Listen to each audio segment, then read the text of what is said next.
gentlemen, welcome to the Kaya 959 podcast, the sport edition. There's always going to have to be a sport edition, right? My name is Pila Sande Siklaba, and of course, my brilliant co-host, Angie Kumalo. Angie, we've got a brilliant first guest for this first podcast. No understanding. Like I'm bubbling. Hey? Excited. And I don't wake up this early because, I only do a show at 3 o'clock in the afternoon. But for Maria, I had to wake up. Ladies and gentlemen, please help us welcome SAFA Vice President. Former or current? Former. Oh, Ria Ledwaba, ladies and gentlemen. Thank you very much. Mom Ria, what a week in the life of Ria Ledwaba again. Hectic week, but I'm here and thank you for the invite and for your listeners. Yeah. Please. You know what I wanted to ask Uma? The first time when I saw the press release come out, persona non grata. Oh. Explain to me what persona non grata even means to you when you got that letter.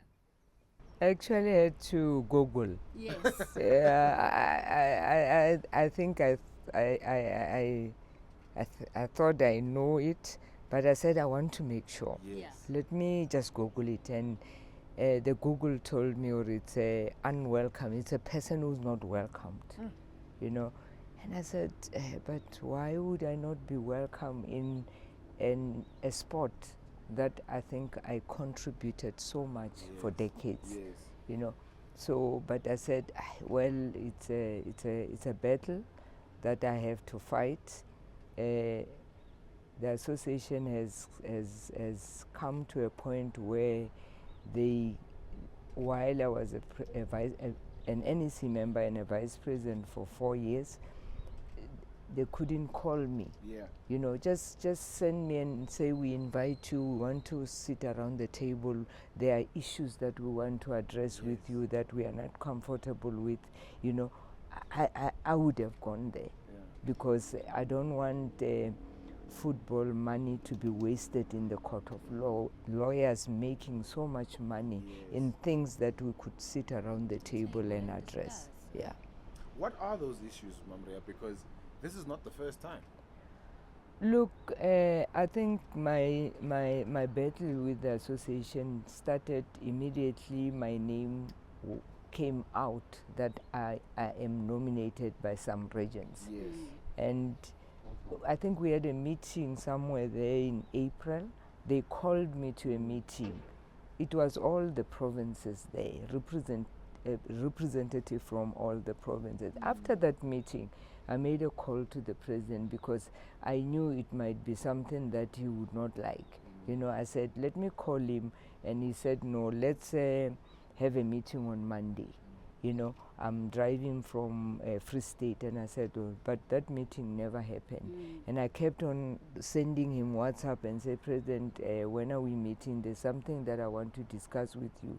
Until we had an NEC meeting. And in that meeting, then they started talking about, there are people who are arranging meetings, and these people must be dealt with. And remember, I'm in that meeting. And in my mind, I said, probably they're talking about the meeting I attended. Yes. But I still insisted.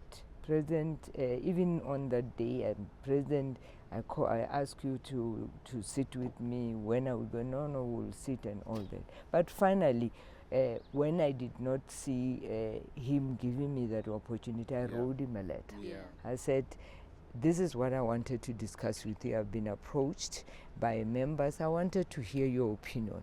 You know, and I didn't have to do that. It's a courtesy. You know, but as a matter of principle, as a matter of respect for him, I wanted to hear him saying, no, don't do it, or advise and say that. And that meeting never happened. But the thing is, you did not put your hand up and say, no, I'm going to be vying for president. You were nominated. Let me say this. When this group of men came to my office to ask me to raise up my hands, I said to them, I cannot give you an answer today. There's a lot that I need. My children, you know, I have to talk to my children. They've seen me struggling ever since we had issues, that meeting. my life has never been easy in the NEC. You can imagine you have NEC of about 40 people, all of them negative. Yes. So when you go in there, you go there, but you feel the cold, you know, when you get there. So I said, no, give me an opportunity to just ask people, you know, let me talk to the leadership of this country, let me hear their view. And indeed I did that. I think it took me about 3 months to make those consultations with the leaders of this country, churches, political parties, women, to just say, is this country ready for a woman president? I wanted them to give me that comfort that is it ready, you know. And I spoke to all leaders of this country that you can think of, you know, and all of them said, Mam Ria, you have traveled this journey, you have been there, why not? You know, there's only one football leader, Uveli Mahlangu from Wheatbank Aces, former Wheatbank Aces owner. And he said, you know, Ria, I don't doubt in my mind that you can lead that organization, but challenging a sitting president is going to be a very difficult one. And it's culminated to this. And it came to that. He still tell me today, Ori, I told you, Ori, you know, you are going to be having so much obstacle, and the worst was that I never campaigned. So, and I always say to people, if you say there were election and I lost, I do not agree, because for me, for you to have an election is when you have gone to the regions and spoken to them, and they listen to you. And then you can say, but that election, it was just procedural, that there is election that needs to happen. But I went there knowingly that I have not spoken to any voters.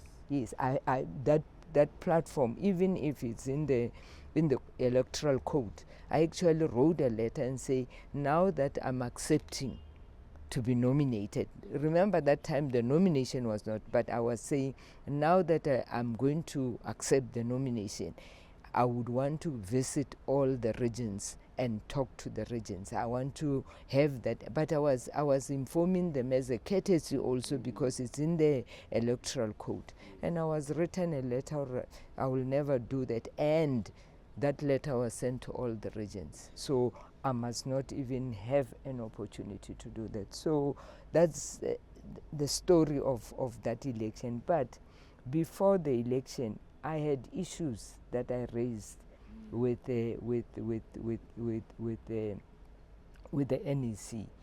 One of the I was a trustee of the Legacy Trust, and then on the 16th of April 2021, there was a decision in that meeting that we are dissolving the trust, and because there was only 45 million rand left in the trust. If I'm not mistaken, there was a huge amount. 600 million. 600 million was put out by in FIFA. 2021, after the World Cup.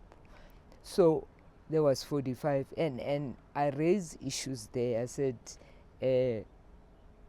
I've been a trustee. I've never seen a bank statement of there are four bank statements, because all 4 banks, FIFA gave a directive that the money must not be banked in one bank. So we had Nedbank, we had FNB, we had ABSA, we had Standard Bank.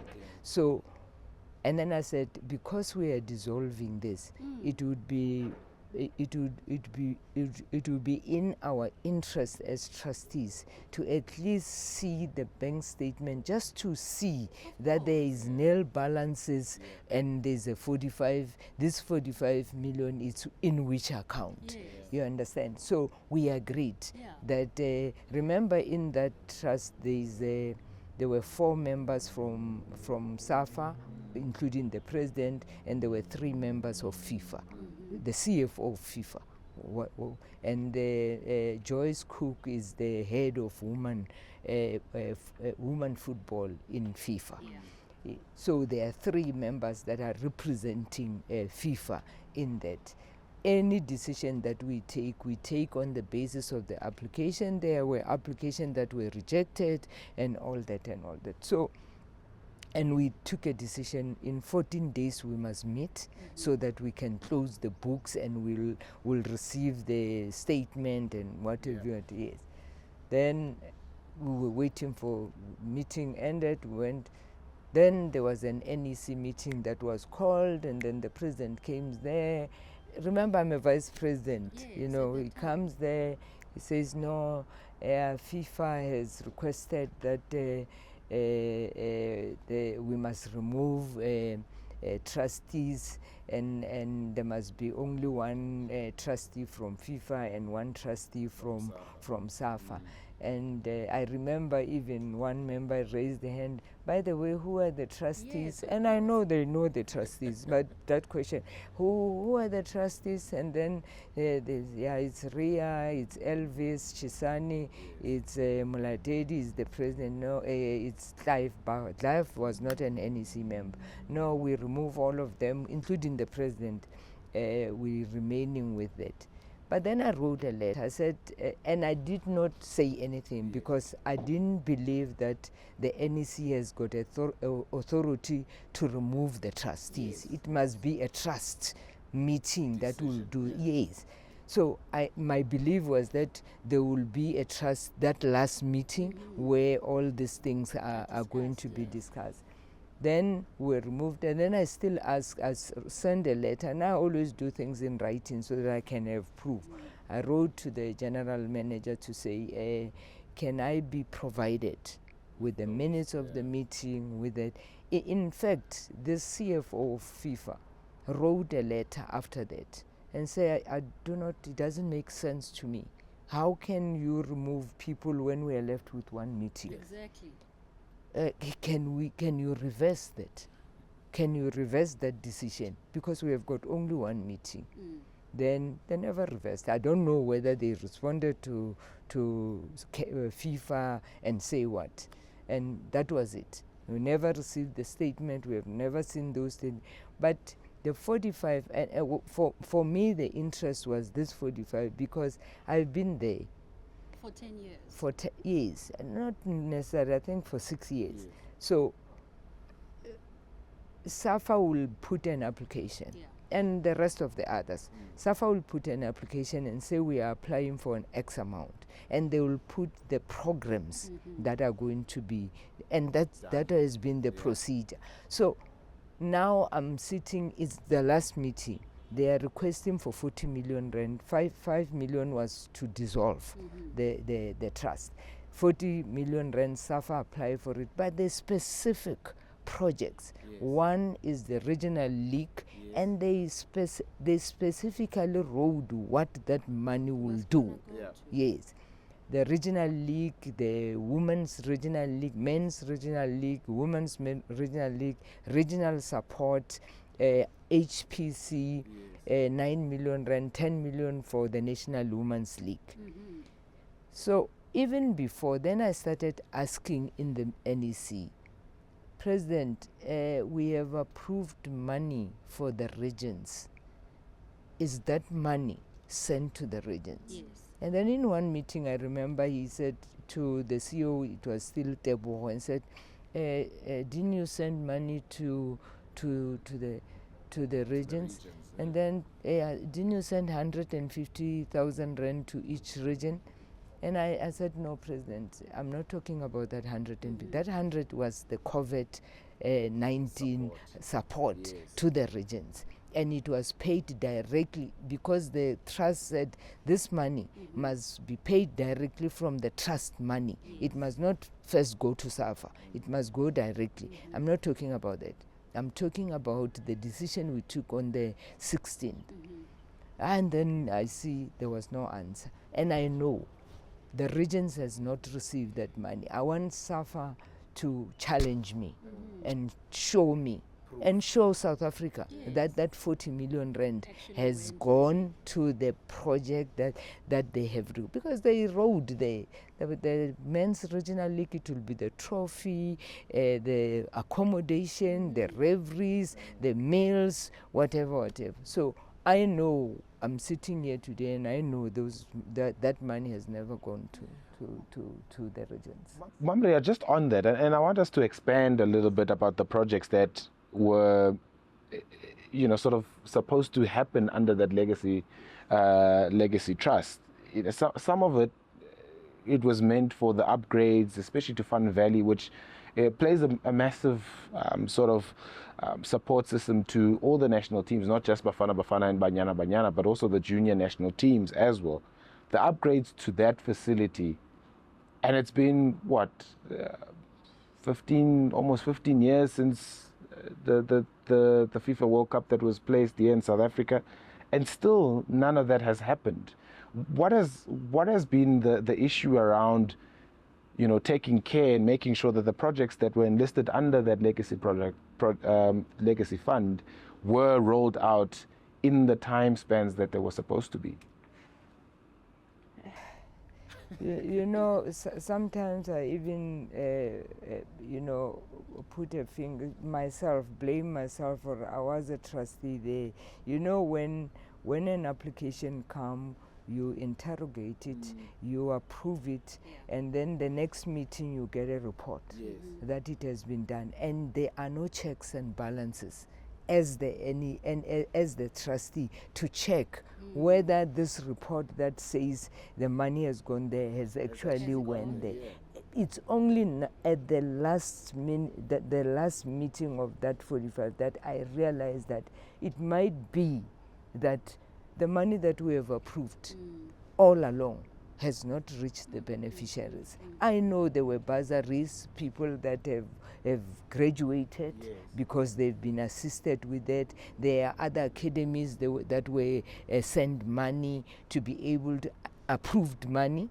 Whether the money went to those academies, I could not give because I don't have the evidence. But I know that there are a number of projects that have been approved, by the Legacy Trust for specific programs that there was never but will only depend on the general manager to come in the next meeting and say the money, these are the report of the money that is in. But we never actually went to one of the project, for example, to just go and see whether that money. If you remember, in the trust, there was Alex Muyeni, was the Director General at Sports with Mbalula at the time. He refused to serve. And for specific reasons, he had his reasons. He wrote a letter to say, I would not serve for this purpose, because he felt that the money was not utilized for a greater purpose. For example, you have 52 regions of SAFA. Not a single one of them has got an office. How do you mean they don't have offices? No, they don't. In actual fact, somebody was telling me, or a lot of them now they are out because they can't pay rent. Some are accommodated, go to municipalities, but they have to pay something. But 600 and something million, couldn't it at least 5 million to build offices with a pitch, 2 pitches where they can make an income, a shop onyana when these junior teams are playing, they can buy cold drink, nothing of that nature. So we do not have even the pitch that they say there are pitches that have been done, the artificial pitches. It was lotto money. It was not the trust, not at all. So there is so much to be, maybe as a trustee, I will have to stand up somewhere and be blamed that you were part of that legacy trust. You did not do enough to be able to. But when you sit in a meeting, you think, no, we have applications and we approve them on that basis, and then we get the report the next time that that's why I keep on saying there is a lot that needs to be investigated with that 600 million rand, that where did it go? Now the former vice president also, who did not make it as a vice president again, he wrote a very sketchy letter to say, these monies, where are they? What do they do? He's still there. He's still an NEC member. He's not a former. Yeah. He's still there. Wrote a very, very damaging letter. And I'm saying, these are the things, and I keep on saying, unfortunately, SAFA think they can fool South Africans and tell them, no, there's nothing wrong at SAFA. And I'm saying, as long as these issues that we are raising, that were raised in Dennis Mumble's report, 71-page report with evidence of things that needs to be investigated, Gay Mugwena report, now there's a white report. I'm saying, as long as you put them under the table and think everything will go away, it won't. If all those reports were attended to in 2021, 2022, I'm sure we wouldn't be sitting here, because the NEC, they take these unpopular decisions like persona non grata. They have no authority whatsoever. What they can do, of course, they have an authority to say, a member of the NEC has brought the organization into disrepute. But who are we? We are sending you to a disciplinary hearing, to a tribunal, because we do have absolutely. In the constitution, it says you cannot get involved in the other committees' responsibility, and one of them is a judicial body that the NEC cannot touch. Absolutely. So, but they keep on making those, suspending people. Remember, I was even removed as a vice president, and then when I took them to arbitration and paid, and then they made a U-turn, and then they reinstated me, no reasons. And that was there was no decision of the NEC even then. So somebody wakes up and take decision, but the NEC, because they do not want to find themselves in my position, they know the victimization, they know the abuse of power, they know the manipulation, so they are afraid. It's fear. Yes, and most of them, they remember, they're not working. They depend on that HOD post to live with the national team to somewhere. Then you get a bit of money. When you come back, can put food on the table for your family. But it has been like that, and it's scary. It is very scary. You know, the one thing that I always take from you every time I hear you speak and stuff is that you're a servant of the game, a servant of South African football. Are the people that are serving in SAFA servants of the game? No, look, I have never come into football to make money. That has never been the idea in 1988 when I got into football. My vision was to take young boys out of the streets and put them in a competition called Chepes Little League. And that Chepes Little League, I think it was structured so well that no team was getting benefit. The benefit were for the kids. When they pass the stage, they get soccer balls. When they pass the stage, soccer bags, tracksuits, and all that. So, and the association will pay for the transport for them to travel around. So it has never been to me. I have never made money in football. I'm as poor as I am today, and my money, if I calculated the money that I've spent in football, I'm sure I would be living in a double-story house, driving Ferrari and all that. But I don't, because I have never get a reward. But my reward always is the boys that I look behind me, that I know they are where they are because they came through the projects, the team that I created there. I gave them the opportunity. And like I say, Pila, all the time, I say, if you tell us you are a successful person, you have brought the World Cup to South Africa, tell us. Just look behind you and tell us who have you lifted up, you know, and what money was used to bring the World Cup? Was it your money? Some of us, we used our Personal family money, yeah. Yes.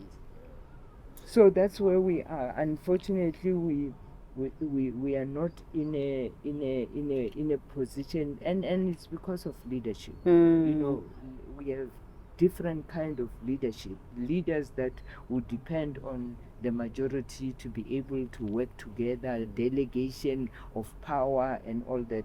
But unfortunately, the president of the organization is not somebody who wants to delegate anybody. One example, when he was in the mayor of Nelson Mandela, Yes. he never delegated anybody to run SAFA.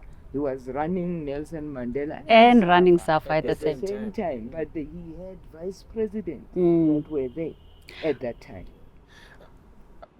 Just moving slightly away from some of the more controversial issues, the state of women's football in the country is very important because it's something that I think a lot of people want to see get better.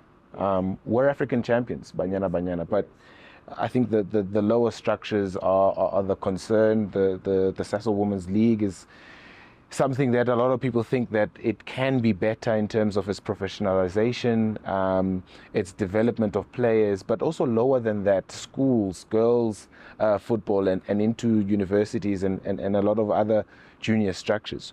What is the state of that, Maria, in terms of making sure that all the structures of women's football leading up into Banyana are solid so that we can recreate not just one-time African champions, but multiple times, so that we can keep up with the likes of Nigeria and go to World Cups. We've gone to 2 consecutive World Cups now, but that has to be a norm going forward, to say that South Africa will always be at a World Cup and they'll always be in a final of a Women's African Championships. Yeah, look, about women's football, there's a lot of improvement. There's a lot that has been done. Remember, in 2004, I was the head of under 19 academy, where SAFA decided, with no funding, we decided to establish an academy for girls under 19. Put them at the high performance center. They stayed there. They went to school together. I think that's one of the best things SAFA has ever made for women's football. Yeah. Because I can tell you right now that 80% of the girls that are playing in all the national teams come from them. Yeah. So we have done better than all African countries. Yeah. If you look at Nigeria, they might be ahead of us because there were a lot of players that went to play Go America. Yes. There were a lot of players from Nigeria that had an opportunity to play there, while South Africa did not have. Yes. Recently, we do have a lot of players that are playing there. Yeah. The important thing is to be solid. Yeah. How do we make women's football solid? My question is that the new constitution that was established, that was amended Yes. in 2022, does not have women's courts completely At all. at all. How? No, it's not there because the president doesn't want. Maybe because he thought I'm gonna be there in that meeting. I don't understand. But we fought about that. Why? When we say women's football is your baby, Yes. have a committee that will be able to look at put up issues, political policies and all that. So it's not in that structure. A women's committee is not in the constitution, and it was in the constitution as a committee. Now it's not there. So who then decide on making sure that the solidness that we want to have a solid women's league? How are you going to be able to bring a professional league? Yes. So that's one of the things that we said. Although South African Football Association is not responsible for professional league, they are, it's an amateur.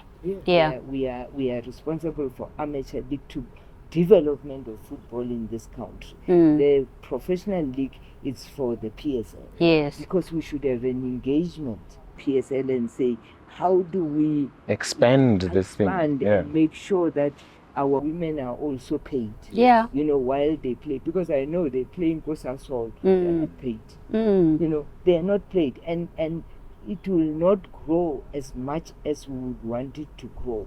That's why you see Portia always bring this Yes. because he says, but you know, we are playing, we have been playing football, we have got nothing to do. So we should be able to say, okay, now we have got a national league. How do we then professionalize it? You know, and talk to PSL. Yeah. And say, PSL, it's your responsibility. How best can we assist you as an association? And establish this league. Yes, and establish this league. So it's gonna be an easy one. Yeah. If the first division are still struggling to get a solid sponsor, they do have a sponsor now, but it's not enough. Yeah. You know, you need them to be able to pay their players, to be able to play their game all the time with no issues of transport and all that. So I think there's a lot that needs to be done.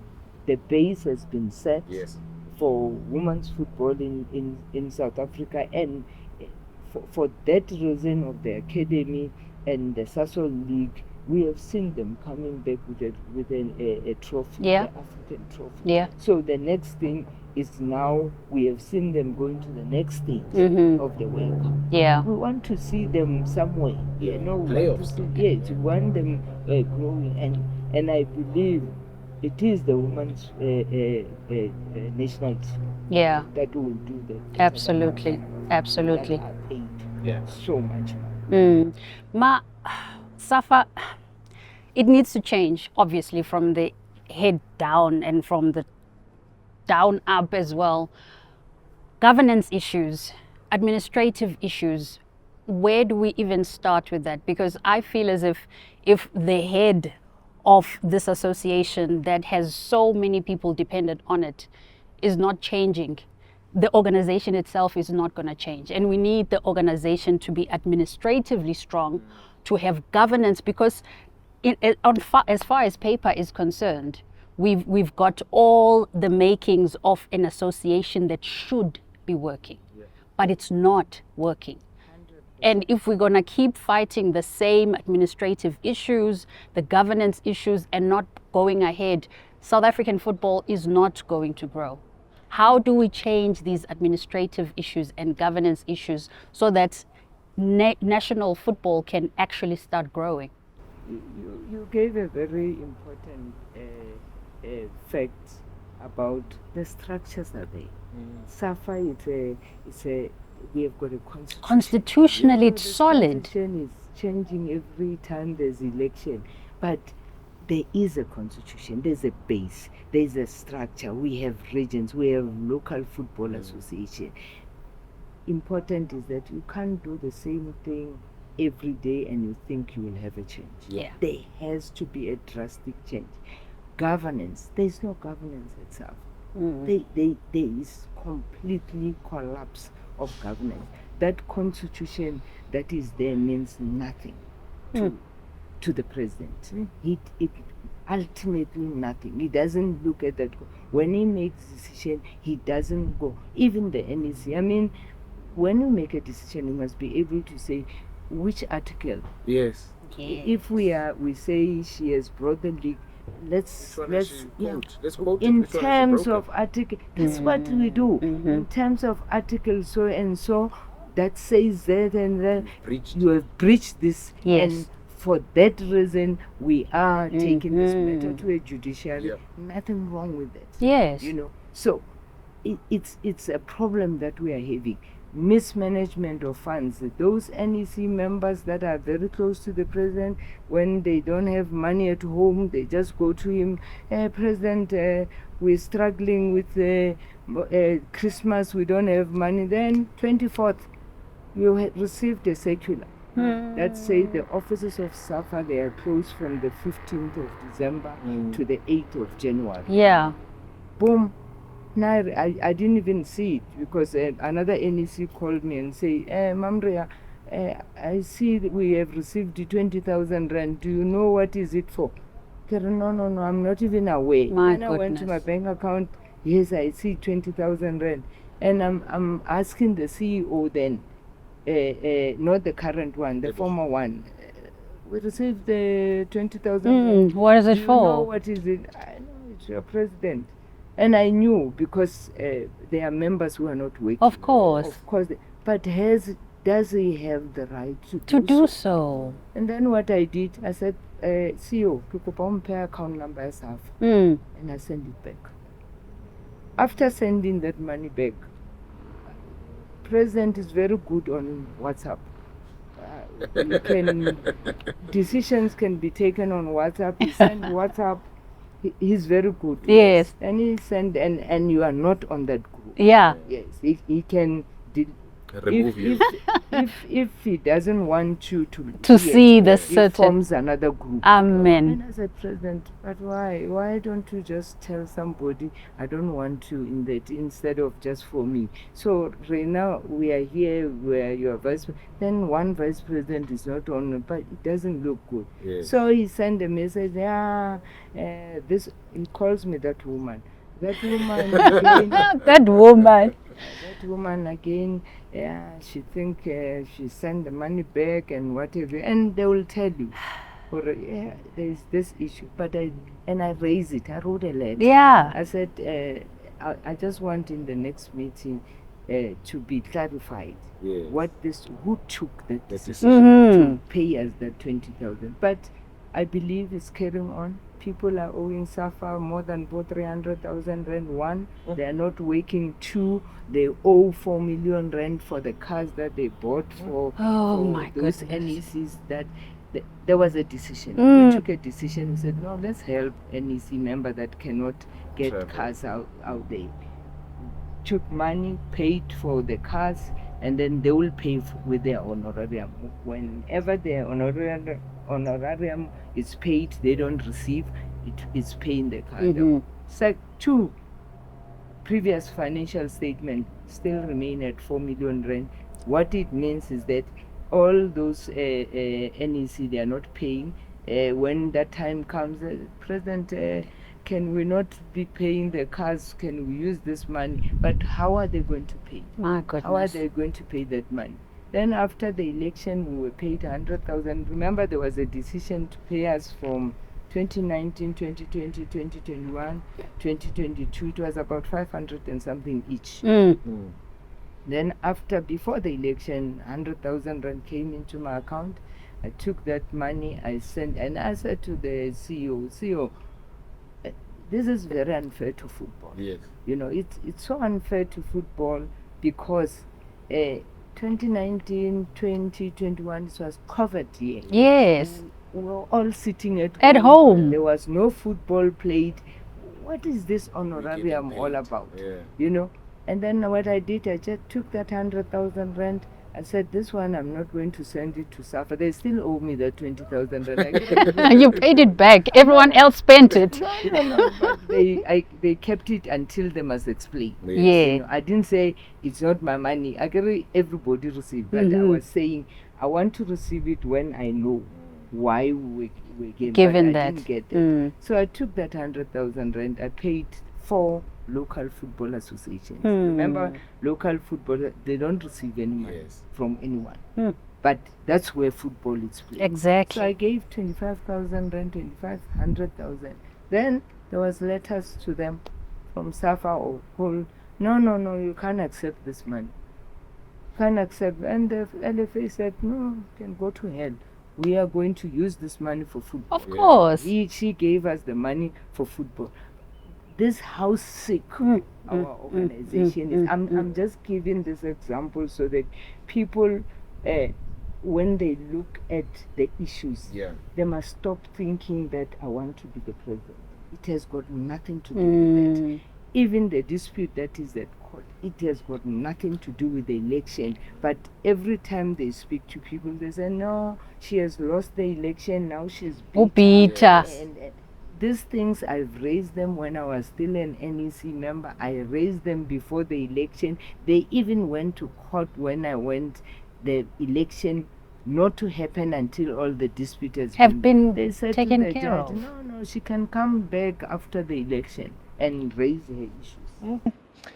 As a final one from my side, Mam Ria, the latest is obviously out there in the media and in the public now of Mr. Jordan being investigated for the 10 million rand. There was a Hawks raid at the SAFA offices, documents were seized. Do you look at that and you say, as an NEC member, how much damage is this bringing to the organization for the head of the organization being investigated for corruption and fraud that could have been avoided, for a lack of a better term? Yeah. I wish that question could go to the NEC, whether they understand the damage that is caused by all this thing that is Mm-hmm. all me bring in the media, because I will not be stopped, I will not be silent, I will tell the South Africans as it is. Yeah. Unfortunately, I don't know whether the NEC understand the damage that is caused. We do not have sponsors currently. We do not have, and the corporate is looking at it. Yeah. They are watching TV Of every course. day and they are saying, do we want to Be associated. with-" I wouldn't even be surprised if the current sponsors withdrew and say, until you sort your house, Yes. we do not want our name to be associated with it. That raid was created by the NEC, was created by our structure, because Ntate Mook in the NEC was one outspoken person. When he did not agree with something, he would raise his hand and he said, guys, we have a report with allegations that we cannot ignore. Yep. Can we take this report to a judicial? And they said, no, we are not. And Ntate Mook told us in that meeting and said, look, guys, you are leaving me as I'm going to do my fiduciary duty to be able to, I'm going to open a case against them. There are three things that for me in this report are very critical, that we could not be paying a company money. We have not appointed that company, we have not seen a report, and we understand that the report, this company is protecting personal issues of the president, but the association is paying. And he was very clear. And from that time, the next meetings, and he was actually expelled without him being there. They set up a judiciary tribunal, independent chairperson, that chairperson, and he refused to go. He said, I'm not going to a kangaroo court, I'm not going to present myself to a kangaroo court. Those reports must go to that report, that same judiciary. Then he opened a case. It was long overdue. Wow. Because the Hawks, probably they've been investigating. Now I know. They called me sometime, I think 2021 or 2022, to say, can you confirm that you know about this company? And I did. The only time I saw that company was in the report of the former president. I've never been in a meeting where that company was discussed, or even I was the chairperson of marketing and all that. Never discussed that kind of report in my meeting. So they said, can you give us a statement? And I gave them my statement. Yeah. So that's how far this organization has collapsed. But you see, there is SASCOC. SASCOC is the custodian of sports. Yes, it is. They can't look at this side when the house is on fire. Yeah. The minister must wait for the start, because the government has appointed SASCOC as the custodian of sports. Yes. They report to government. So it is SASCOC that must be writing. I'm sure they have, because we would not know. Yes. Maybe they have. they've written a letter to say, please give us. We have seen CAF has written a report, and now would want to see those reports. Of course. If they are going to respond to SASCOC, it must be made public. Everybody must be able to see what they are saying in that report. If they are going to respond to CAF, they must. I've seen the minister on TV yesterday saying, I'm waiting for an explanation. I don't know what explanation from SAFA. So we want to see that. We all want to see it. We all want to see what are they saying in those reports. But where I'm standing, South African Football Association need to be saved. It's in the bridge. If I'm saying it's an understanding, it has collapsed completely. That organization has collapsed completely. There's no football at school level. There's no football at the regions. Go to the regions. Go and ask one-to-one and take us to what is it that you are doing in this region. They will tell you they don't have office. They run from the boot of their cars. You know, members of the region that are working there, they are not paid because there's no money to pay them. And all that. So there is a lot of issues, and FIFA does not get involved in the federations today. There are only two things with FIFA, and they've done it to many federations. Yeah. When there's mismanagement of funds and when there's total collapse of governance. FIFA. And what they do, they identify the capable South Africans and say, we are giving you, form that normalization committee, and then they give you 6 to 12 months to be able to sort the mess out, and then there will be proper election. That's where we are. Wow.